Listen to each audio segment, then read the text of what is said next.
सभी साथियों को जय जोहार। मेरे वक्तव्य शुरू होने से पहले मैं ये जो धरती है बासिया सरपोटा की धरती को नमन। इस मंच पे जो जिनकी प्रतिमाएं लगी हैं, इन सारे महापुरुषों को मेरी ओर से नमन करना चाहूंगा। जिस महान व्यक्ति ने हमारे भारत देश का एक महान संविधान बनाया है, विश्व का सबसे बड़ा जो लिखित संविधान बनाया है, बाबा भीमराव अंबेडकर जी को नमन। उस संविधान में आदिवासी समाज का प्रतिनिधित्व करने वाले जयपाल सिंह मुंडा जी को नमन। और इस आदिवासी इलाके के अंदर जब राजा रजवाड़ा अंग्रेजों का जो शासन चलता था, उस दौरान एक भुखमरी चलती थी। तो रॉबिन हुड पांडे के नाम से जो अमीरों को लूट के गरीबों को, जो भुखमरी से जो मर रहे थे लोग, उनको खिलाने का काम करते थे। उन रॉबिन हुड पांडे टाटिया मामा को नमन करना चाहूंगा। इस पूरे इलाके में अगर भक्ति के क्षेत्र में बात करें और भक्ति के माध्यम से, शांति के माध्यम से आदिवासी समाज के अंदर जन जागृति लाके अंग्रेजों और राजा रजवाड़ों की गुलामी से बाहर लाने का काम किया। गोविंद गुरु महाराज को भी नमन करना चाहूंगा। इन्हीं क्रम में हमारे जितने जो योद्धा हैं, और हम मां बालेश्वर जी को नहीं भूल सकते, जिन्होंने इस बांसवाड़ा पूरे जिले के अंदर आदिवासी समाज हो या अन्य समाज हो, सारे समाजों को एकजुट करके यहाँ के हक अधिकार को लेके इस क्षेत्र में काम किया। उनको भी नमन करना चाहूंगा।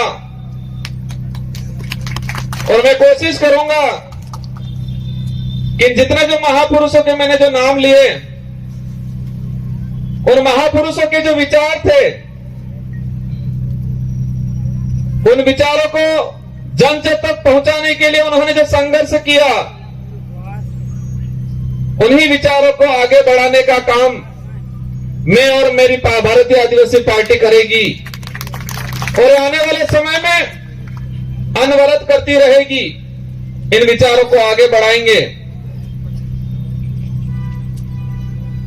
साथियों, पूर्व वक्ताओं ने हर प्रकार की बात बताई, हमारे क्षेत्र की बात बताई, आदिवासी समुदाय के हक अधिकार को लेकर बात बताई। और ये हमारा जो देश एक लोकतांत्रिक देश है, और उस लोकतांत्रिक देश में विचारों के आधार पे जनता इन पार्टियों को मत देती है, उन नेताओं को मत देती है और विधानसभा लोकसभा में भेजती है। आज मुझे भी 84 की जनता ने दूसरी बार विधायक बनाया, और वो भी राजस्थान की 200 विधानसभा के अंदर। उस दौरान 199 विधानसभा में एक साथ चुनाव हुआ था, और उसमें परसेंटेज के मामले में सबसे अधिक मतदान 84 की जनता ने मुझे बहुमत देकर जिताया था। उससे पहले 2018 में मुझे जिताया 84 की जनता ने। और आज मेरा सौभाग्य है, डूंगरपुर बांसवाड़े की जो जनता है, उस जनता की भावना थी कि ये व्यक्ति हमारे इस क्षेत्र का आदिवासी समुदाय के हक अधिकार की बात को लेके एससी समुदाय के हक अधिकार की बात को लेके, माइनॉरिटी समुदाय के हक अधिकार की बात को लेके, और साथ ही क्षेत्र के अंदर अन्य समुदाय जो मानवता में विश्वास करता है, इन सारों लोगों की जो भावना है, उनकी बात है लोकसभा में ये व्यक्ति पहुंचाएगा। ये आपने विचार किया और आपके विचारों से हमारे पार्टी की जो सिलेक्शन प्रणाली है, इस भारत आदिवासी पार्टी में हाईकमान नहीं होता है, और इस पार्टी में हाईकमान आम जनता, आम कार्यकर्ता होती है।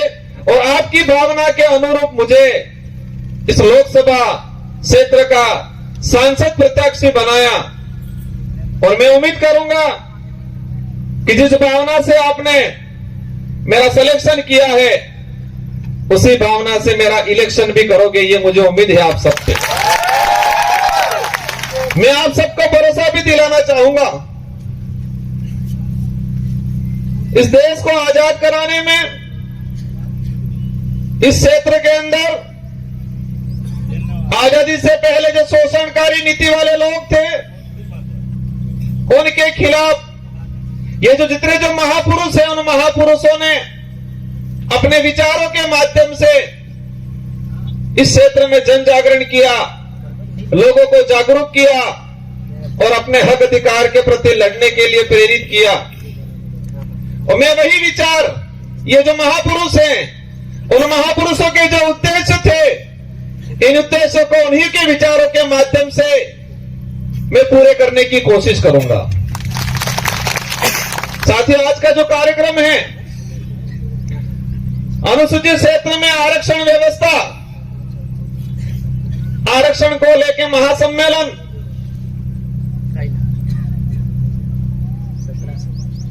ये जो शब्द है, ये शब्द आते ही कई सवाल पैदा करता है अपने दिमाग में कि हमारा देश का संविधान लागू हुआ 1950 को, और आज 2024 हो गया, और अभी तक उस संविधान के अंदर जो प्रावधान थे, उन प्रावधानों को आज तक धरातल पे लागू नहीं किया। उस बात को लेके बांसवाड़ा, डूंगरपुर और पूरे देश का एसटी एससी माइनॉरिटी समुदाय संविधान को धरातल पे लागू करो, उस बात को लेके आंदोलन कर रहा है। बड़े दुख की बात है कि संविधान बना और देश पे जो लागू हुआ, हम कहते हैं 26 जनवरी 1950 को, लेकिन मूल रूप से उसके संविधान के अंदर जो प्रावधान थे, वो प्रावधान आज तक धरातल पे लागू नहीं हुए हैं। और देश के अंदर हमारे राष्ट्रीय पार्टी के लोग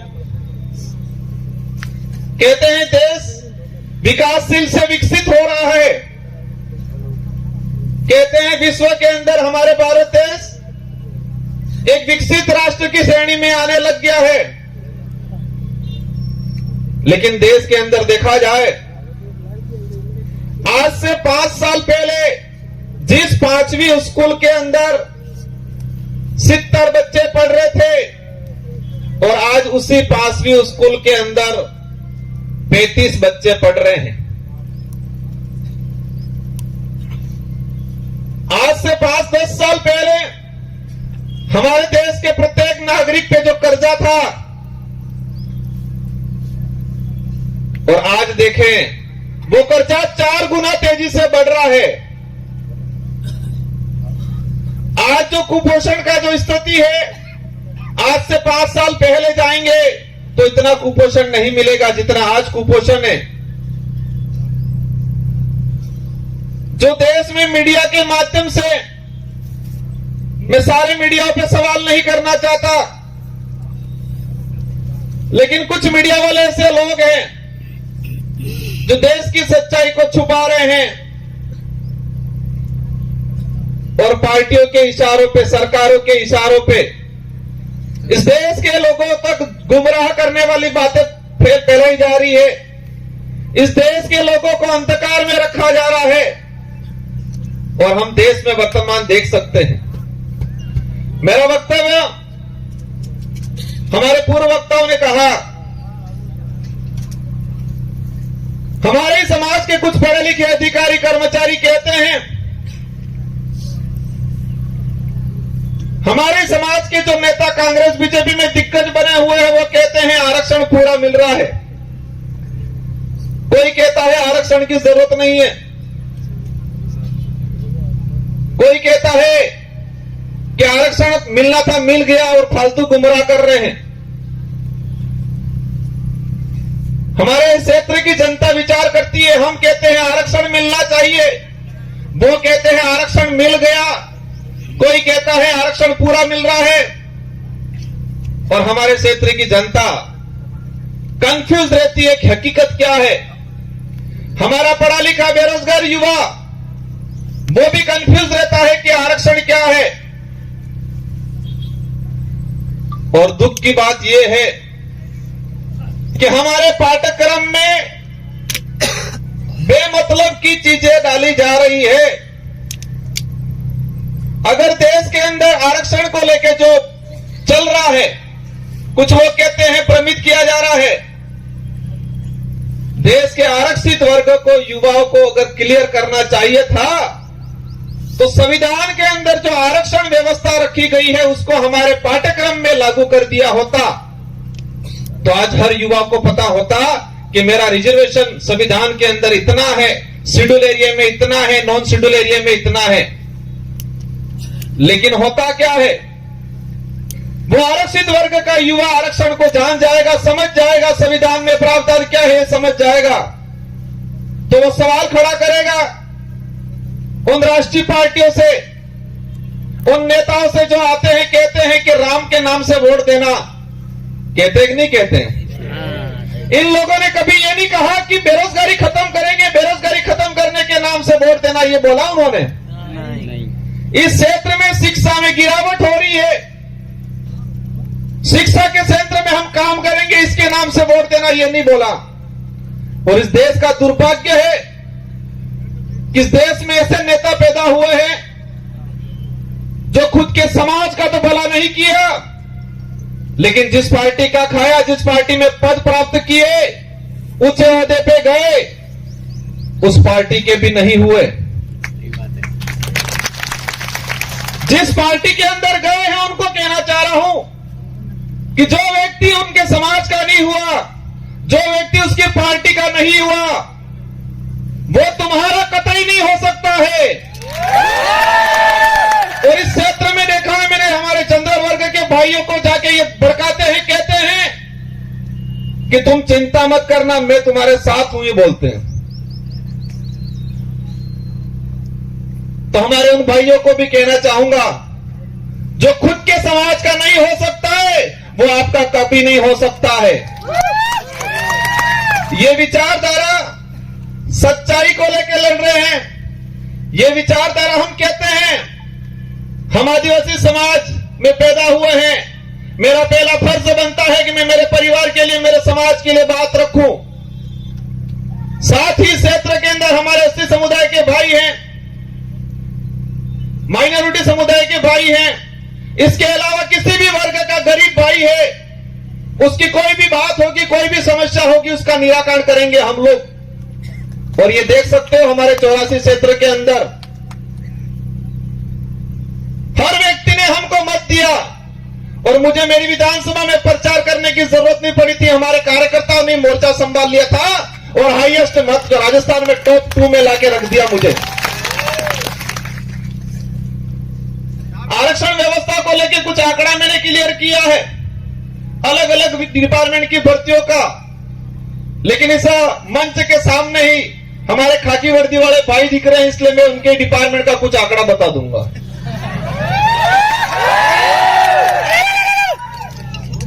मैंने एक लेटर लिखा था 2020 में कि अनुसूचित क्षेत्र के अंदर आरक्षण व्यवस्था को लेके 2013 के अंदर जो अधिसूचना जारी की है वो इस क्षेत्र के लिए काला कानून है, ये वर्ड यूज किया था मैंने अनुसूचित क्षेत्र के 1700 सरपंचों को पत्र लिखा था, सारे एमएलए एमपी को पत्र लिखा था, पूर्व एमएलए प्रधान को पत्र लिखा था मैंने 2000 के करीब लेटर लिखे थे और उस लेटर में हेडिंग लिखी थी कि 2013 की अधिसूचना आदिवासी समुदाय के लिए काला कानून है, ये वर्ड यूज किया था मैंने। और उसी वर्ड को मैं आज एक्सप्लेन करना चाहूंगा मैंने क्यों बोला था। ये समय का अभाव है, मैं शॉर्टकट निपटूंगा। हमारे साथ जो अन्याय हुआ है, हमारे साथ जो धोखा हुआ है, हमारे युवाओं की भावनाओं के साथ खिलवाड़ हुआ है, वो सभी गांठ बांध के रखना है, वो गुस्सा अंदर समाहित करके रखना है। और जब लोकतंत्र में एक अवसर आता है हर 5 साल में, उस दिन ये बदला एक साथ लेना है और उनका रगड़ा निकालना है। 2013 की अधिसूचना हुई पुलिस डिपार्टमेंट की भर्ती 2013, 2016 और 2018। 3 भर्तियों के अंदर 2312 कुल पद आए।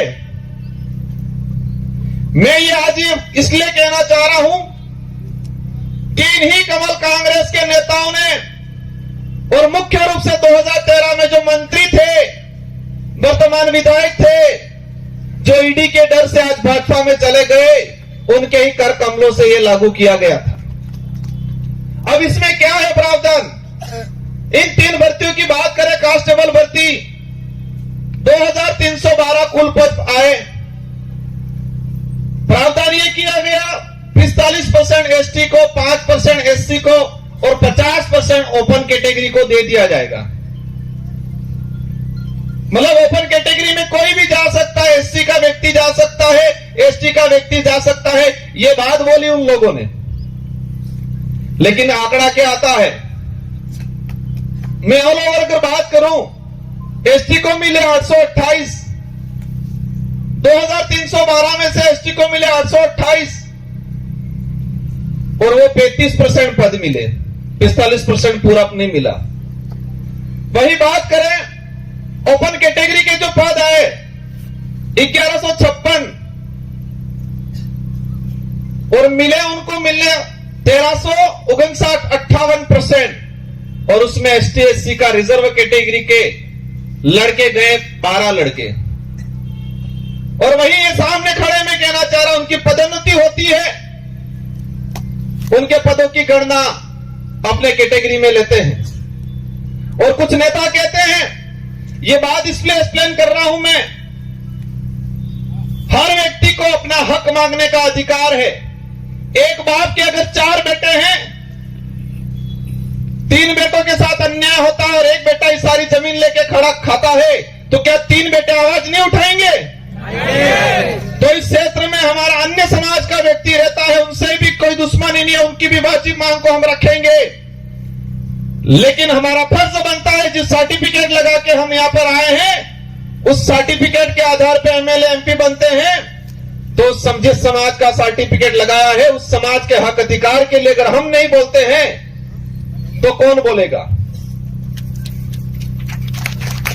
इस आधार पर इन पुलिस भर्ती का अगर देखा जाए तो हमारे लड़कों का 300 पद के आसपास नुकसान हुआ। उस मां पे क्या गुजरी होगी जिस मां ने बच्चे को अपनी जमीन, अपने जेवरात गिरवी रख के बच्चे को पढ़ाया होगा, उम्मीद की होगी मेरा बच्चा पुलिस कांस्टेबल की तैयारी कर रहा है, नौकरी लगेगा। लेकिन इस प्रकार की अधिसूचना के कारण वो बच्चा आज नौकरी नहीं लगा और वो बच्चा आज गुजरात में जाके मजदूरी कर रहा है और उस मां के सपने अधूरे के अधूरे रह गए। ये लड़ाई उनके लिए है, सूद समेत वसूल करेंगे। और ये किसी समाज को हम दोष नहीं देना चाह रहे हैं, हम दोष उस नेताओं को देना चाह रहे हैं जिन्होंने अपनी पेटियां भरने का काम किया, टिकट लेने का काम किया और इतना कमा लिया कब ईडी के डर से भाग गए। गजब सुनता हूं मैं। एक दिन कहते थे, हम पे आरोप लगाए और फिर बाद में 2 दिन बाद कहते हैं ये तो जुमला था, कहते हैं कि मोदी ने जुमला दिया था, और आज कहते हैं कि मोदी के विजन से प्रभावित होकर गया हूं। मोदी जी के जुमले के विजन से प्रभावित होके गए हैं। इसका मतलब ये क्लियर है कि वो भी जुमलेबाज से कम नहीं है। हमें उनसे भी पर्सनली कोई लड़ाई नहीं है, उनके कोई जमीन का बंटवारा हमारा नहीं है, लेकिन उनको इस क्षेत्र की जनता ने बड़ा लीडर माना था। हमारे बड़े बुजुर्गों ने आशा रखी थी उनसे कि ये नेता है बड़ा, हमारे लिए, हमारे क्षेत्र के लिए कुछ अच्छा करेगा। इन आशाओं पे पानी फेरने का काम किया है। मुझे कई जगह से जानकारी मिली, बुजुर्ग लोग जो रात दिन उस आदमी के लिए, उस पार्टी के लिए घूमते थे, खुद का पैसा खर्चा करके इन लोगों ने कई जनों से दुश्मनी ले ली उस व्यक्ति की वजह से, उस पार्टी की वजह से, और आज बेचारे वो बुजुर्ग लोग रो रहे हैं। आपको चिंता करने की जरूरत नहीं है।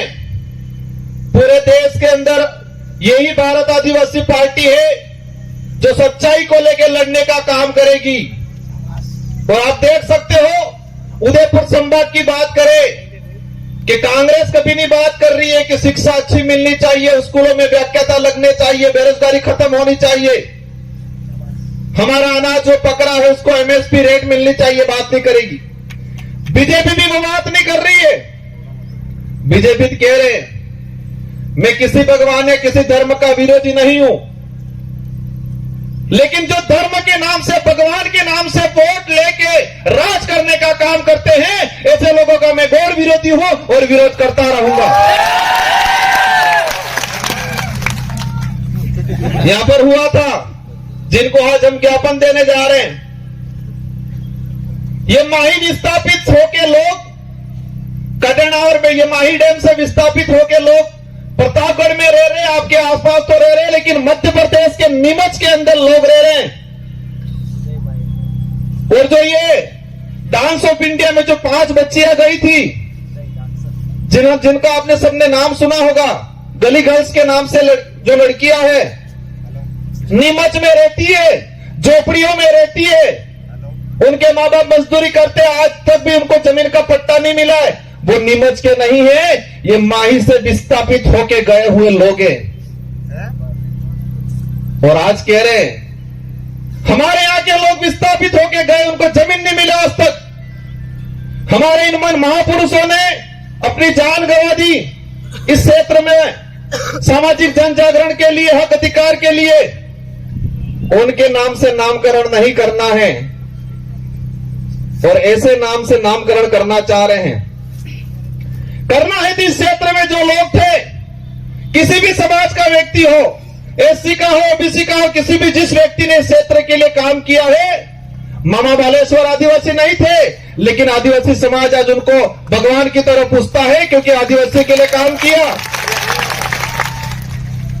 हम हर उस व्यक्ति का, हर उस समाज का सम्मान करेंगे जो मानवता में विश्वास करता है, और उस हर व्यक्ति और उस हर धर्म का विरोध करेंगे जो छुआछूत, भेदभाव, ऊंच नीच करता है, उन सबका हम विरोध करेंगे, क्योंकि ये देश संविधान से चलता है। और आज बात करें, एक नारा लगाया जा रहा है 400 पार। क्या नारा लगा रहे हैं? 400 पार। अंग्रेजों और मुगलों ने इस देश को कम लूटा था, उससे भी खराब स्थिति से ये लोग इस देश को लूट रहे हैं। इसका असर आदिवासी या एससी को ही नहीं है, इसका असर पड़ेगा हर वर्ग के व्यक्ति को, आने वाले समय में भुगतना पड़ेगा। ये लोग बहुत बुरी तरीके से इस देश को लूट रहे हैं। एक वक्त था 2013 के अंदर वो नारा लगाते थे वही वो व्यक्ति कि न खाऊंगा न खाने दूंगा, और आज जितने देश के अंदर खाने वाले लोग थे, उन सबको वो साथ में मिला के कह रहे कितना लाओ लाओ बंटवारा करते हैं। ये सारी बातें होगी, लेकिन हमको करना क्या है? हमको उनको सबक सिखाना है, उन नेताओं को एहसास कराना है कि ये राजतंत्र नहीं, ये लोकतंत्र है, और इस लोकतंत्र में संविधान ने जनता को ताकत दी है जिसे हम लोकतंत्र की कुंजी कहते हैं, जो वोट है, और हर 5 साल में उसका अवसर आता है। आज मुझे कहते हैं एमएलए साहब बहुत बड़ा दिग्गज आदमी है, बहुत पैसा है, कहते हैं टक्कर लेनी पड़ेगी, कहते हैं। मैंने कहा मैं नहीं लड़ रहा हूं, डूंगरपुर बांसवाड़ा की जनता चुनाव लड़ रही है, और ये जनता पैसों के लिए चुनाव नहीं लड़ रही है। ये जनता सुख सुविधाओं के लिए मेरे साथ नहीं है, ये जनता स्वाभिमान के लिए है। इस जनता के अंदर जो साथ मेरे साथ जुड़ रहा है, संगठन के साथ जुड़ रहा है, उस प्रत्येक व्यक्ति के अंदर स्वाभिमान जगा है, अपने आने वाली पीढ़ी के लिए कुछ कर गुजरने की ताकत जगी है, इसलिए मेरे साथ जुड़े। और देश के इतिहास उठा के देख लो, आजादी से पहले भी जो राजा रजवाड़ा या मुगलों की सेना होती थी, तो सेना में भर्ती होता था सिपाही, तो सैलरी के लिए होता था, तनख्वाह मिलती थी, या किसी राजा से एग्रीमेंट होता था, सहयोग में पूरी सेना भेजता था, तो रियासत क्षेत्र की कुछ जमीन को लेकर सौदा होता था। लेकिन वो सेना युद्ध के मैदान में टिकती नहीं थी। और यही देश के इतिहास उठा के देख लो कि मुगल के अकबर के सामने इस देश के सारे राजाओं ने अधीनता स्वीकार कर ली थी, लेकिन महाराणा प्रताप एक ऐसा था जिसने मुगलों के सामने अधीनता स्वीकार नहीं की थी। देश के इतिहास में पढ़ाया जाता है, हमारे बड़े बुजुर्गों से सुनते हैं कि देश के अंदर सारे राजाओं ने अकबर की अधीनता स्वीकार कर ली, लेकिन राणा प्रताप ने अधीनता स्वीकार नहीं की, क्योंकि देश के अंदर अन्य जो राजा थे उनकी जो सेना थी वो सैलरी पे थी, तनख्वाह पे थी। देश के अंदर जो अन्य राजा थे उनके सहयोग में आई हुई सेना कुछ जमीन की लालच में आई थी मदद करने, लेकिन राणा प्रताप के साथ में जो सेना थी वो तनख्वाह वाली सेना नहीं थी, वचन वाली सेना थी, और वो भीलों की सेना थी। किसकी सेना थी? भीलों की सेना थी, पठानों की सेना थी। अगर वो तनख्वाह वाली सेना होती तो युद्ध के मैदान में टिकती नहीं। वो स्वाभिमान के लिए, अपने वचन के लिए गई थी राणा प्रताप के साथ, और इसीलिए देश के अंदर महाराणा प्रताप के नाम से उनको जाना जाता है। और उनके भाई थे शक्ति सिंह और जगमाल, वो भाई भी उनके साथ में नहीं थे। इससे यह सिद्ध होता है कि महाराणा प्रताप को किसने साथ दिया। उनके परिवार के लोग भी हट गए थे, वो भी मान सिंह की गोद में जाके बैठ गए थे। उस कुल के लोग हैं ये। और मुझे पता है कि इस कांग्रेस और बीजेपी के बहकाव में आके उनसे पैसा लेके ये काम नहीं करेंगे। ये लोग स्वाभिमान के लिए काम करेंगे, ये वचन के लिए काम करेंगे, आने वाली पीढ़ी के लिए काम करेंगे। मेरी बात को आप समझ गए होंगे कि हमारे लोगों ने महाराणा प्रताप को वचन दिया था, तनख्वाह नीली थी, फौज में हमारे लोग भर्ती नहीं हुए थे, तनख्वाह की बेसिस पे नहीं हुए थे, पूरा गांव के सिपाही लोग, जवान लोग गए थे, वो वचन दिया था। और इस लड़ाई में, इस मैदान लोकसभा क्षेत्र में मुझे उम्मीद है पैसों वाली सेना नहीं टिकेगी, वचन वाली सेना टिकेगी, क्योंकि उनके साथ जो सेना है वो पैसों वाली सेना है, तनख्वाह वाली सेना है, दहाड़ी वाली सेना है, और हमारे साथ वचन वाली सेना है, स्वाभिमान से जीने वाले लोग हैं। बातें बहुत सारी हैं, अंत मंच आएंगे उस पे करेंगे। हमारी लड़ाई सीधी सी है कि इस क्षेत्र में संविधान के अनुरूप आरक्षण लागू हो जाए। यहां का कलेक्टर, एसपी, संभागीय आयुक्त क्लियर कर दे कि संविधान के भाग इसमें 5वीं अनुसूची के तहत क्या प्रावधान है, कितना आरक्षण मिलना चाहिए। आरएस भर्ती की अगर बात करें, हमारी जो मांग है दूसरी, प्रशासनिक सेवा के अंदर हमारे यहाँ के लोगों को प्रतिनिधित्व मिलना चाहिए। हमको एक लेलुपोट दे दिया, दिनेश सेवा के अंदर भर्तियां देंगे, पद देंगे, और उसमें भी मैंने देखा 3 भर्तियां 2013, 2016, 2018। अनुसूचित क्षेत्र के अंदर अधिनियम सेवा के 109 पद आए, एसटी के लोगों को मिले 42, ओपन कैटेगरी में गए सबसेट, और एससी समाज को मिले 0, और ओबीसी वालों को तो पता ही नहीं है हम है कौन, हम आते कहां है वही नहीं पता है हमको। और मैं कहता हूं इस क्षेत्र से अगर ओबीसी की किसी ने आवाज उठाई थी, राजकुमार रोत ने उठाई थी। हम हर व्यक्ति की बात करेंगे, लेकिन हमारा हक किसी को मारने नहीं देंगे।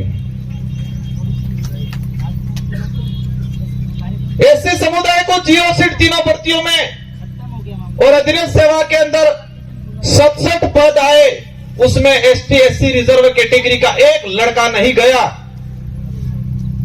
हमारे साथ 13 से 14 अधिनियम सेवा के आरएस अधिकारियों के पद मारे गए। इसका गुनहगार कौन? जो ईडी के डर से भाजपा में गए वो है। ये लड़ाई बेरोजगारों की लड़ाई है, ये लड़ाई हमारे क्षेत्र में शिक्षा के क्षेत्र में क्रांति लाने की लड़ाई है। हम सबको लड़ना है। ये चुनाव जीतने तक का उद्देश्य नहीं है, नारे लगाने या पार्टी का नाम लेने तक का उद्देश्य नहीं है।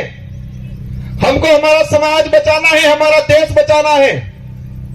ये देश का संविधान अधिकार देता है हर व्यक्ति को, हर समाज को अपने हक अधिकार की बात करने का अधिकार है, और करना चाहिए हर व्यक्ति को। लेकिन हमारे यहाँ के नेताओं ने इस क्षेत्र को बर्बाद करने का काम किया है। मुद्दे अनेक हैं। ये 400 पार का जो नारा लगा रहे हैं, उस नारे को समझना। इन लोगों की चाल है ये संविधान बदलने की, संविधान को खत्म करना चाहते हैं। और आप सुन लेना, अभी का उदाहरण है कि 26 जनवरी पे बाबा साहब अंबेडकर और सावित्रीबाई फुले की तस्वीर लगाने से टीचर को एपीओ कर दिया जाता है। जिस पार्टी को बाबा साहब अंबेडकर और सावित्रीबाई फुले की तस्वीर से दिक्कत है, वो देश का भला कर सकते हैं क्या? नहीं।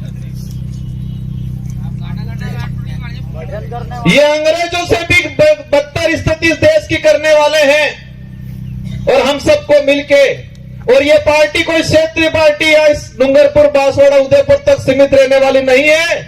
ये पार्टी अरब सागर से लगा के बंगाल की खाड़ी तक जितने जो स्टेट पड़ रहे हैं, और हमारे साथ हर व्यक्ति, वर्ग का व्यक्ति जुड़ रहा है। हम सच्चाई की लड़ाई लड़ रहे हैं। आने वाले समय में मुझे उम्मीद है, मेरी बात पे आप गौर करोगे कि युद्ध के मैदान में सैलरी वाली जो तनख्वाह वाली सेना नहीं टिकती है, युद्ध के मैदान में वचन वाली और स्वाभिमान वाली सेना टिकती है, और वही सेना मेरे साथ है। मुझे पता है हमारे लोग गरीब है, कमजोर है हमारा कार्यकर्ता, लेकिन मुझे यह भी पता है कि उस व्यक्ति के अंदर जमीर जिंदा है, उसका स्वाभिमान नहीं मरा है। वो व्यक्ति डट के मुकाबला करेगा, और पूरे भारत की रोमांचक सीट यह होगी। और मुझे दुख भी है, मेरे 84 के कार्यकर्ताओं का दुख है, मेरा भी दुख है कि 84 की जनता ने शानदार बैंडेड दिया था मुझे। मेरी भी इच्छा थी मैं 84 के अंदर ही रहूं, मेरे कार्यकर्ताओं की भी इच्छा थी 84 के अंदर रहूं, लेकिन बांसवाड़ा वाले ही नहीं माने। और आपको ये तिरवाने का काम करना है, और ये बेड़ा पार करना है। इन्हीं शब्दों के साथ आप सबको धन्यवाद। एक बात और बोलना चाहूंगा, देश के अंदर भाजपा के नेता बहुत प्रताड़ित थे, और विशेषकर बांसवाड़ा में जो भाजपा के नेता बेचारे बहुत प्रताड़ित थे, हमसे भी ज्यादा प्रताड़ित थे। बचपन में बच्चा रोता था, मां कहती थी भूत आ जाएगा सो जाए। और यहां भाजपा के नेता इतने प्रताड़ित है, हल्का सा बेचारा कुछ करता है, कहते हैं ईडी आ जाएगी चुप हो जा। मोदी जी की ईडी आ जाएगी चुप हो जाएगा। वो चाहता बहुत कुछ है बेचारा, पर अंदर से डरा हुआ है। उनको भी कहना चाहूंगा, आप चिंता मत करो, आपके विचारों को यहां रखने का अवसर मिलेगा। इस संगठन के साथ जुड़ो और इस क्षेत्र की जनता के लिए, युवाओं के लिए, हक अधिकार के लिए आगे बढ़ो। हम आपको साथ में लेकर चलने का काम करेंगे। इन्हीं शब्दों के साथ आप सबको धन्यवाद, आभार। जय जोहार, जय भारत, जय संविधान।